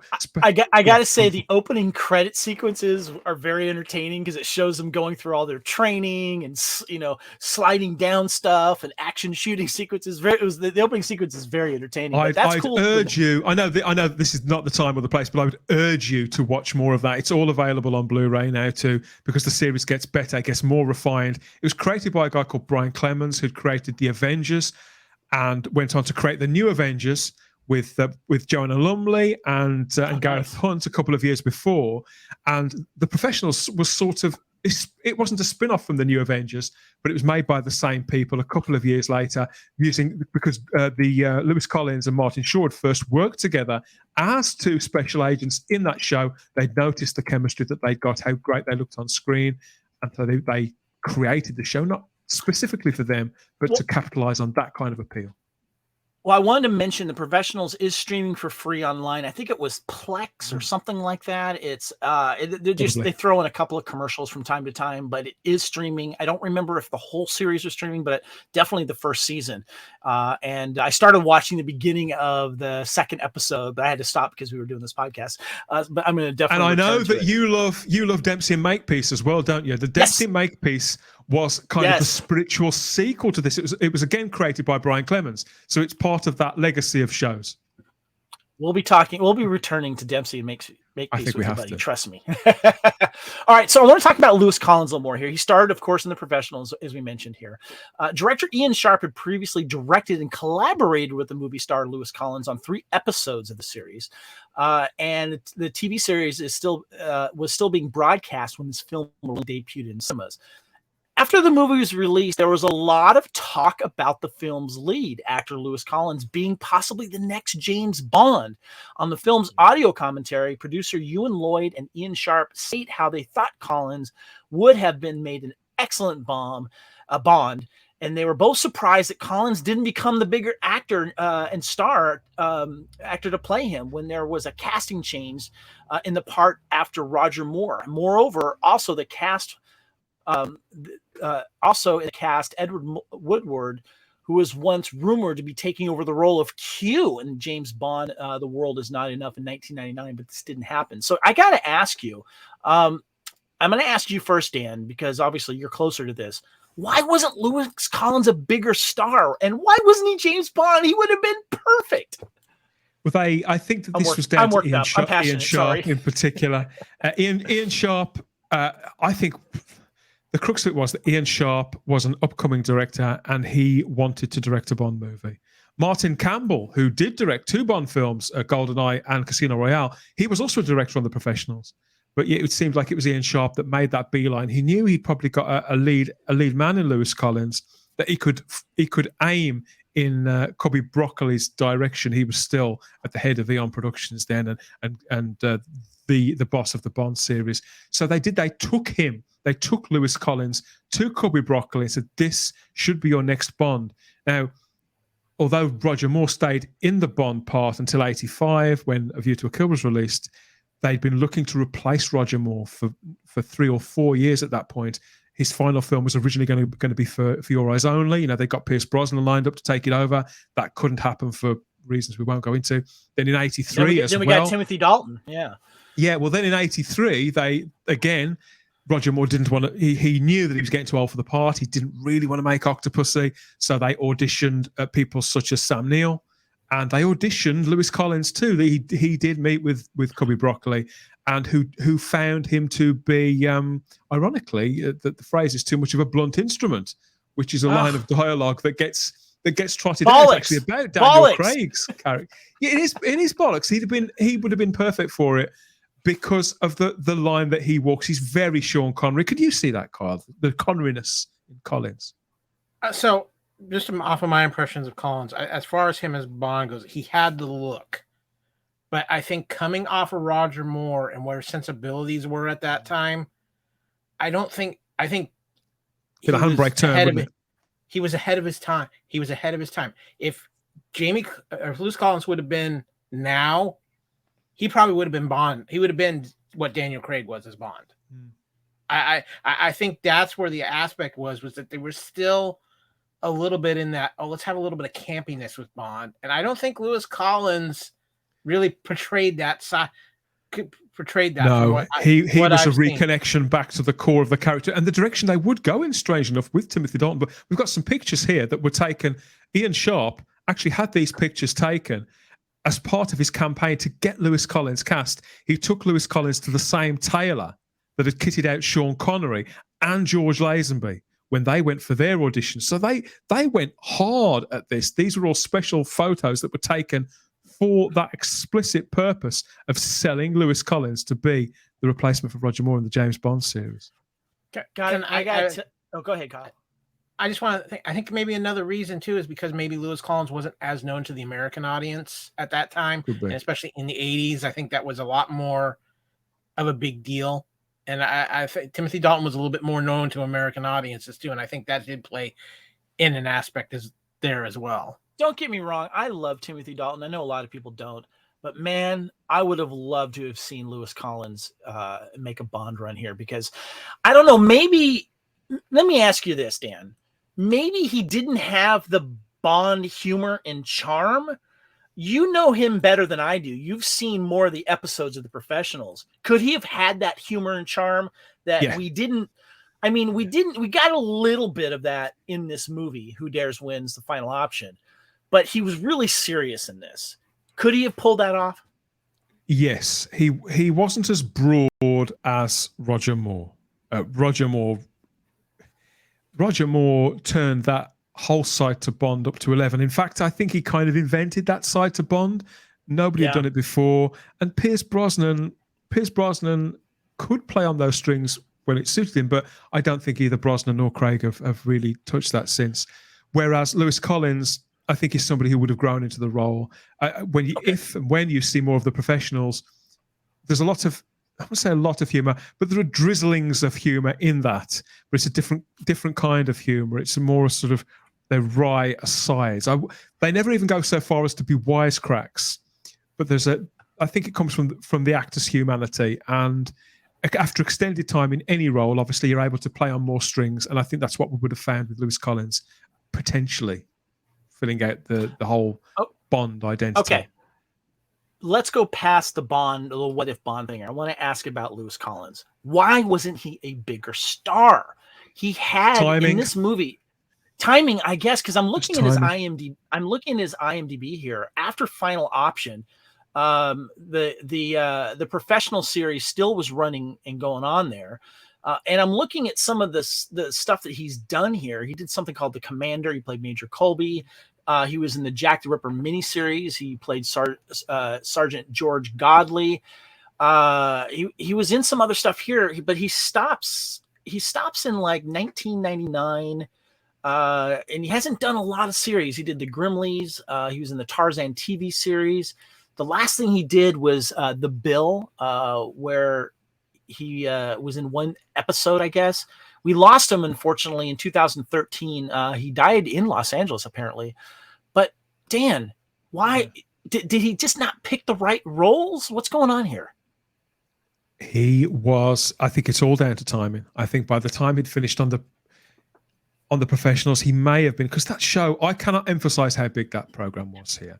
He may have been typecast. I think it would have been impossible for people to see him as any other character. I think, ironically, tragically, Bond was probably his best shot of breaking out to anywhere else, because that brand of television too started to fall out of favor, certainly in Britain, and with it, the kind of hero and the kind of masculinity that Lewis Collins was known for. And I think it didn't really come back into fashion, ironically, until the mid-90s. So he became a bit of a man out of time. And he would turn up on television. He had runs in a couple of sort of silly little crime shows and things like that. And guest roles, too, in other hit shows, things like Robin of Sherwood. And people would be happy to see him. But I think that when they decided to do a sequel show to The Professionals in the late 90s, they did try and get him on board, where he would have been playing the same guy, but as the sort of commander in chief. But talks with Lewis Collins sort of fell through on that. So they used Edward Woodward instead. Yeah. So Lewis Collins sort of packed it all in. He'd already been spending an extended period of time in the States anyway. So I think he pretty much emigrated to America, where he set up a business selling computer equipment. Oh, wow. Interesting. Didn't know. Kyle, you had no thought? Well, my other thought is this. If the Final Option takes off and does better in box office wise, he probably becomes a bigger star because of his look and everything like that. But because it sounds like the Final Option also has some hold off in how it was released in the United States. He didn't get the exposure, and it looks like he never got that worldwide role. That role that got him here in the U.S. and got his name out here in the U.S. compared to just being known in the U.K. And I think you look at, and we have this conversation right now a lot recently on Type 40, where we talk about how Doctor Who's presence in the U.S. has basically gone back to almost Flatlined. very flat. Yeah. And compared to where it was when like Matt Smith and Yeah, David Tennant were there. And I think that's one of the things that kind of cycles with British programming is that it has to catch. And if it doesn't catch, And I they suppose, can't seem to Kyle, get us outside of that box. everything has its peaks and troughs as well. I mean, I was thinking, if only they got Bond. But looking back to the late 80s, when Pierce Brosnan, when Timothy Dalton got Bond, there was immense pressure to soften the character. And sure enough, in The Living Daylights, he doesn't sleep around so much. He doesn't smoke in that film. He barely drinks. And that continued with License to Kill. And they didn't make a Bond film at all for 6 or 7 years. So if Lewis Collins had been cast to that role, I think he'd have found himself in a very similar situation. And it's just the fact that those kind of characters just went a little bit out of fashion. I just want to mention that I think that Kyle's right. I think if the final option had done better in the United States and he just found that other right role, I think he would have just kept doing it. And I just think he's very charismatic. I think he's got a great look, a certain mannerism to him. Kyle, no thought? I also think he gets killed by what we defined as an action star in the 80s. I don't think he identified as he would have identified as an action star in the 80s. He wasn't over the top. He wasn't Sylvester Stallone. He wasn't Schwarzenegger. He wasn't. Yeah. You're right. The action movie scene was changing, but I still think he could have found another drama or something that really could have just brought him up there. I think if he had done an American production sooner than later, that would have been a big thing too. So, but I did want to ask you guys as we have some wrap up questions here. Do you have any critiques about this movie? What would have made it better? I just want to mention real quick, I don't have a lot of critiques about this film, but after our discussion and finding out that Lewis Collins thought he was going to do more action, I thought it would have been really cool if the film opened up with him in the SAS performing another attack on some bad guys. The way the Bond films do. We get the mission at the start. Exactly. So we see him doing that action first because the first time we see him, he's in that kill house training room and he's sitting there at the table with these dummies around him and his comrades come in and shoot with live ammunition, shoot these things. And he briefly critiques them and gives them some support about what they could have done better and stuff like that. But seeing him in action first would have been cool. Kyle, you've just seen this film for the first time. You did have your critiques about it, but I was wondering if there's something else that you thought would have made this film better, if anything. I think there should have been somewhere in the middle, a little bit more of an intense scene or something with somebody who maybe where he would have been exposed. I don't think there was ever that. If you would have had that threat of him getting exposed sooner in the film, like maybe him taking out one of the people lobbyists before he had a chance to report to Frankie, something like that. Something along those lines. I think it would have added a little bit more of intensity because I really do feel like in this film, the middle section has points where it's just kind of dragging, and it's a lot of conversation. You throw in just a little bit of that just to get some intensity and some feeling of threat in the film. And I think that's the other issue is you don't feel any feeling of threat in this film except at the very beginning and at the very end once they take the bus. Otherwise, it just feels like what's going on here? Yeah. It's a lot of juxtaposition and things like that. So something in the middle that would have added, but I also agree with you guys. An introduction action scene with him would have been I think would have benefited greatly. Ideal, yeah. Yeah, so Dan, I'm afraid to ask, but do you have any critiques? I mean, obviously this film is deeply soaked in nostalgia for me, for the Britain that I grew up in, and for a movie that I saw at a very impressionable age. I pick the films that I buy on Blu-ray very, very carefully, and there are lots of far better films that I don't own on Blu-ray and probably never will. Kyle's completely right about this film. Of course he is. You'd have to be blind not to see it. The second half is so much stronger. It is crackling with energy, and it's properly cinematic. I think it starts in a very intriguing way as well. But there's no getting away from the fact that the movie, when you watch it back now, it's just not as pacey as it could be. And some of the scenes, particularly the one in the meeting in the church, that they just overlabor some of the points sometimes, which is a great pity in hindsight. But it's also important to remember that the disclaimer that a lot of us who talk about pop culture, it's a product of its time. And as with all British films, there was always an issue. And I think this actually looks more expensive than most. Yeah. But there is the truth that obviously more money would have better cinematography, better editing, even. Little things like that, boring things like that, or just a couple more choppers. I don't know. I'm just aware that it is very 1982.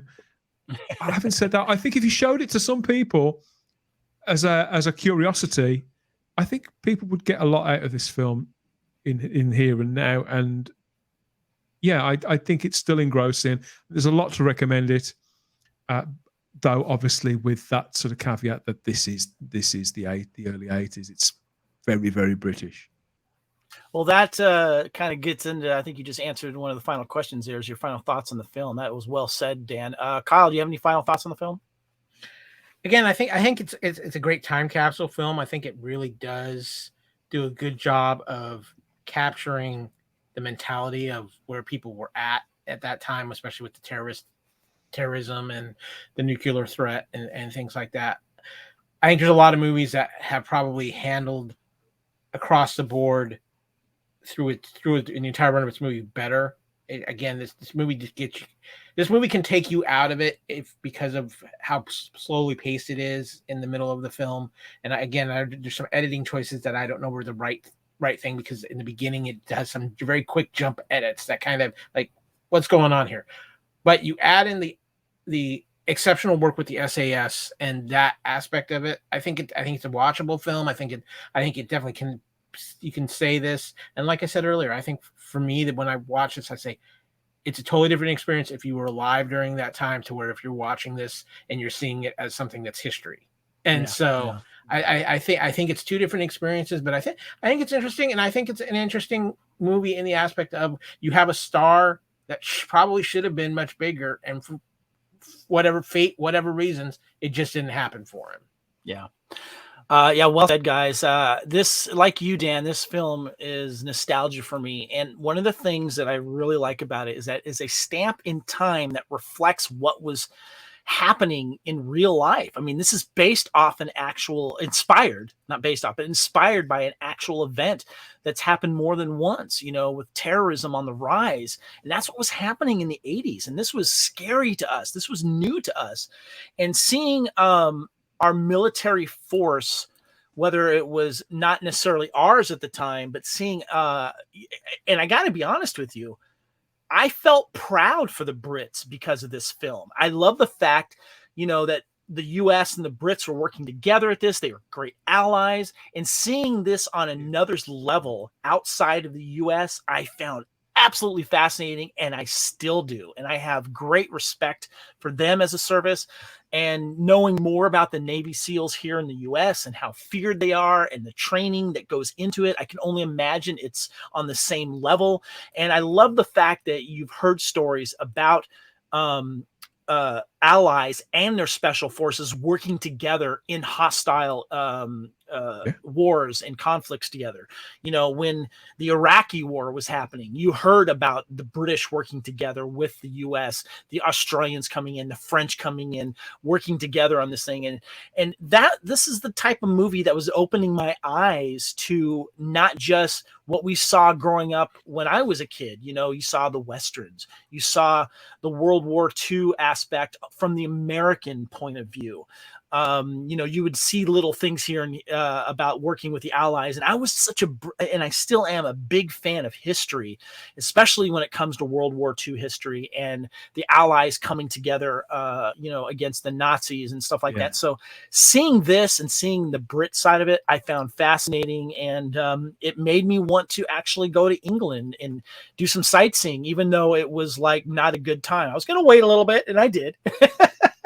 But I just, and I remember watching Doctor Who a little bit with my mom when I was a kid, because she was a huge Doctor Who fan. So the PBS, which was playing Doctor Who, was playing a lot of British programming. So I was starting to get acclimated to British programming and not what I was growing up with, and not just what I was growing up with U.S. Programming, which I loved, of course. And so I love this movie for what it does and what it represented at the time. So our final question I usually have is our 5x5 question. What happens next after the film? I just say choose 5 minutes, 5 days, 5 weeks, 5 months, 5 years. And since the Falkland Wars happened in 1982, and this movie came out in 1982, I think we got what would have happened next. Yeah, exactly. It's completely obvious. Yeah, where this would have gone. Yeah. Dan, thank you so much for coming on and doing this, man. It's my really pleasure. Appreciate it. I've enjoyed every minute of it, because I didn't know that obviously as time goes on, more people you speak to, fewer and fewer people have heard of the film or have seen it. And even people of my age, some of them haven't seen it in 10, 20, 30 years. So to find out that you were a fan of The Final Option as well, Kevin. Yeah, it was a delight. And I was thrilled to come and talk to you about it today. For the record, I think Who Dares Wins is the better title for this film. Fantastic. It makes sense. I'm not placating because you're British and stuff like that. I think it's a cooler name. The Final Option, I get it. But Who Dares Wins? Come on, Americans, you should have kept it. I'm just saying. Kyle, thank you. First of all, Kyle, thanks for cramming for this test. My head hurts so much last minute. No, it was fun, and it was a joy to kind of go back into that time capsule with this particular film. And I'm glad I revisited and glad to be a part of this podcast. It's always fun to get a little couch potato theater action going on. So yeah, definitely. Okay, guys. First of all, please subscribe to the Fandom Podcast Network YouTube channel. This podcast that you're listening to, if you're not watching, is on YouTube, and we had some visual aids. Thank you so much, Dan, for providing those. My pleasure. Please subscribe to the Fandom Podcast Network YouTube. Give us a like there, and you'll get notifications for new episodes that drop. And we're adding a lot of new YouTube content. Our master feed for our audio podcast is at fpnet.podbean.com. And Dan, you also, of course, you can find your show on that feed, but you also have your own master feed for your Type 40 Doctor Who podcast. Yeah, Type 40 has its own relative dimension. If you're into Doctor Who, classic, new Doctor Who, or maybe you're looking forward to the reinvention of Doctor Who that's coming next year with the return of Russell T Davies, come and find out about it all on Type 40 with myself and my companions. You have a lot of companions these days. Speaking of, Dan, go ahead and give us your contact information. And you can find me. Well, you can find Type 40, first of all. Yeah, it's on the Fandom Podcast Network's own master feed, and as its home feed at type40.podbean.com. And there's our social media too, Instagram and Twitter at Type 40 Doctor Who. Or you can find us on Facebook, of course you can. So there's that. And there's me too, when I'm not going on about all things time and space. Now and again, I talk about things like Who Dares Wins and comic books and comedy and family and all those kinds of other things. Real life things. I've got a real life. Apparently I have. I talk about it all on Twitter. At the Spacebook, _Spacebook on Twitter and on Instagram too. So come and find me there. Come and connect and shoot the breeze with me and tell me what you think of Who Dares Wins. I'd love to know. Awesome. Yes. Kyle, Mr. Wagner there, where can we find you? Well, I also have to give a quick shout out to Dan for his Spacebook live feed shows.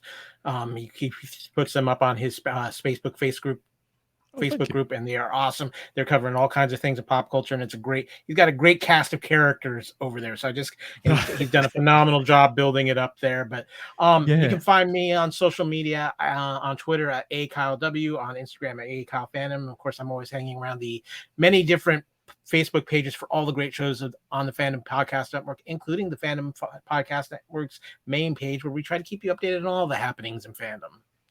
Yes, my name is Kevin Reitzel. You can find me on Twitter and Instagram at Spartan_Phoenix. And as Kyle mentioned, please join our Facebook group. And if you want to email us, we're at fandompodcastnetwork@gmail.com. And Fandom Podcast Network is also on Twitter and Instagram. And we'd also love a review on your favorite, I guess, podcast platform. Search out Fandom Podcast Network and please leave us a review for Couch Potato Theater and let you know what you thought of this episode. I'd like to thank my guest again, Mr. Dan Hadley. Thank you so much. And thank you for posting on social media that you got this thing, because I was like, oh, this is happening. And plus, it's the 40th anniversary of this movie. Yeah, it's snowballed and led to all of this. And yeah, I can't wait to see what people think of it all. And yeah, get in touch and let us know what you think of Who Dares Wins the final option. There's got to be more of us out there, Kevin. Oh, there is. And also, too, just to tease, we're going to be continuing our Time Warp podcast of 1982 coming out soon. And we're going to hit on this movie briefly once again when it comes out later in the year. Kyle.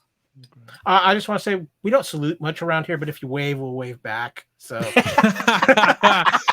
yeah, because of this, I've got the music. I've got the music to Who Dares Wins queued up. So I'll be listening to the soundtrack again later on. It's all because of this show. It's all up on you. It's all up on YouTube, completely for free. I've got it in my head. I haven't watched the film for a few weeks. I've got it back in my head. Everybody, that's how good it is. You need to get some Who Dares Wins into your life. Definitely. I kind of want to get that T-shirt now. That'd be cool. Kyle, thank you again for joining me. I always appreciate you. It's always fun. Looking forward to the Time Warp coming up, and a lot of fun things we got planned over the summertime here for the Fandom Podcast Network. Yes, we do. Well, anyway, thank you, Dan. Thank you, Kyle. And until next time, we will see you on the couch. Thank you, everybody, and goodbye.